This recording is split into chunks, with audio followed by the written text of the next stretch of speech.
안녕하세요. 미래의 솔직한 부동산 구독과 좋아요는 감사합니다. 오늘은 사례 콘텐츠 중개 사기 의도적 미통보에 대해서 한번 준비해봤는데요. 영상보다도 실제 사례이니까 한번 실제 사례를 들어보면서 진행하도록 하겠습니다. 안녕하세요, 미래님. 네, 안녕하세요. 요즘 부동산 시장 가격이 다시 상승 분위기에 타는 느낌이라 제가 서둘러서 갭 투자를 하나 하려고 알아보고 조사해봤는데 적당한 것을 발견해서 진행을 했어요. 잔금 때까지 필요한 자금은 3억이었거든요. 그래서 준비하고 소유권 이전하고 중개 수수료도 모두 지불하고 지금은 거래가 완전 끝난 상황입니다. 그런데 잔금하고 3일 뒤에 임차인한테 연락이 왔는데 다짜고짜 빼주기로 약속한 1억은 언제 줄 거냐고 물어보는 거예요. 갑자기 왜요? 네, 하도 어이가 없어서 무슨 소리고 저랑 언제 약속하셨냐? 만기도 남았는데 무슨 일이죠? 라고 하니까 기존 매도인한테 얘기를 했다는 거예요. 그럼 기존 매도인이 얘기를 전달을 안 한 건가요? 아니요. 그래서 여차저차 상황 파악을 하려고 임차인한테 기다려보라고 한 다음에 매도인한테 연락을 했어요. 그랬더니 잔금하기 3주 전쯤 연락이 와서는 빼달라고 해서 매도인분은 그걸 부동산에 얘기를 하셨대요. 매수인분이 가능하신지 확인하고 연락을 줘야 할 것 같다고. 그리고는 부동산이 저한테 전달을 안 한 거예요.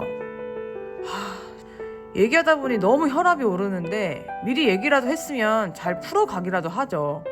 그래서 자세한 내용을 알아야 될 것 같아서 임차인한테 얘기를 드렸더니 부동산에서 매수인한테 받아야 하고 얘기가 다 되었으니 일정만 맞추면 된다고 했대요. 얘기를 들으신 적도 없는데 된다고요? 1억 있으세요? 그러면 처음부터 갭 4억을 하셨겠죠. 당연히 없죠. 지금은 임차인이랑 얘기해서 풀어가고 있는데 내용을 알고 나니 너무 화가 나서 이런 건 거래할 때 당연하게 알려주셔야 하는 거 아닌가요? 의도가 있든 없든 완전 사기당한 기분이에요. 아, 네. 우선 미래의 솔직한 부동산 콘텐츠에 사례 주셔서 감사하고요. 참고 답변은 유튜브를 통해서 드리도록 하겠습니다. 안타까운 사연이네요. 감사합니다. 여기까지가 통화 내용이었고, 내용 들으면서 저도 어이가 없고 화가 나는데요. 같은 중개사로서 답답한 상황입니다. 돈이, 즉 유동성이 필요한 상황에서는 사실 1분 1초가 급한데 저렇게 시간 까먹고 나면 당사자는 엄청 당황할 수밖에 없는 것 같아요. 이건 딱 봐도 의도적인데요. 잔금 전에 이렇게 늘어나면 계약이 깨질 것 같거나 뭔가 불안하니까 그랬겠죠. 같은 일을 하는 사람으로서 너무 괘씸한데 정말 돈 유동성 가지고는 솔직하게 일하셨으면 좋겠어요. 이럴 때 너무 화나죠. 볼 수 있는 법률적 하자 부분이 뭐가 있을까 찾아보면 일단 공인중개사법 제25조 중개대상물의 확인 설명입니다.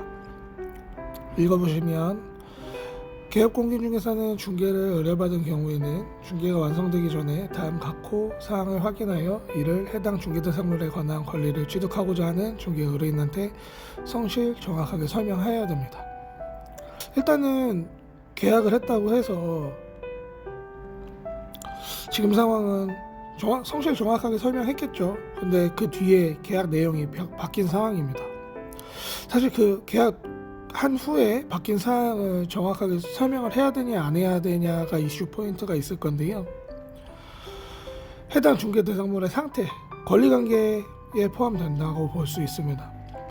임차인과 임대인도 채권관계에 있는 것을 이제 임대차 권리관계라고 볼 수가 있는데요.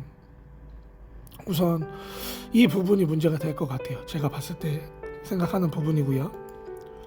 이게 공인중개사법 제33조 금지 행위를 보시면 개업공인중개사 등은 다음 각호 행위를 하여서는 아니 된다라고 명시하고 있습니다. 그 중에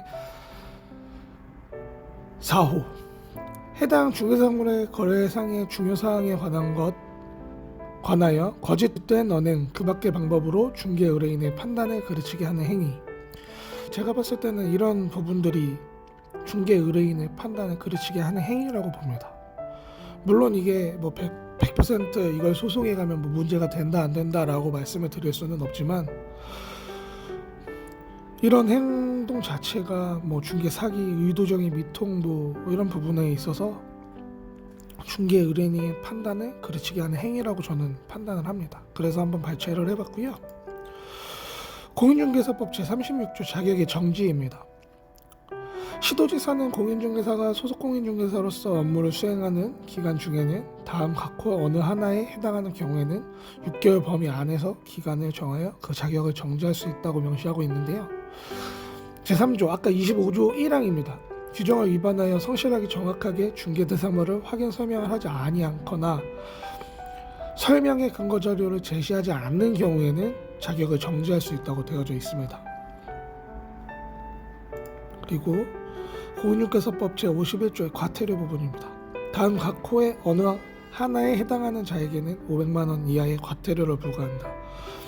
1의 6 제25조 1항을 위반하여 성실 정확하게 중개대상물의 확인 설명을 하지 아니하거나 설명의 근거자료를 제시하지 아니한 자 똑같습니다.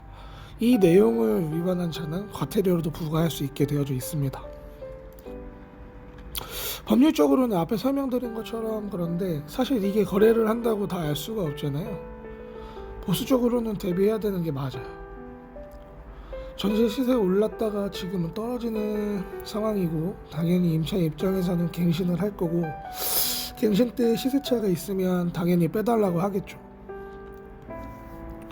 이런 경우에 우선 매수하실 때 전세 시세차도 계산을 하고 진행을 하셔야 돼요. 그래서 거래량이 올라오기도 힘든 상황인 것 같아요.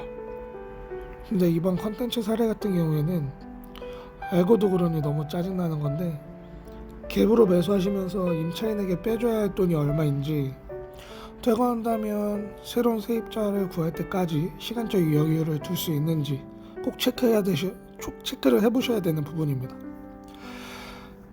저도 중개업을 하는데 같은 일을 하는 부동산 사장님들이 이런 건 정말 계약 깨질까봐 거짓말 하는 거거든요. 계약 깨질까봐 거짓말 하지 마시고 그냥 솔직하게 얘기하세요. 그게 저는 더 맞다고 봅니다. 그래야 문제가 안 생기고 시간을 하루라도 더 벌 수 있어요.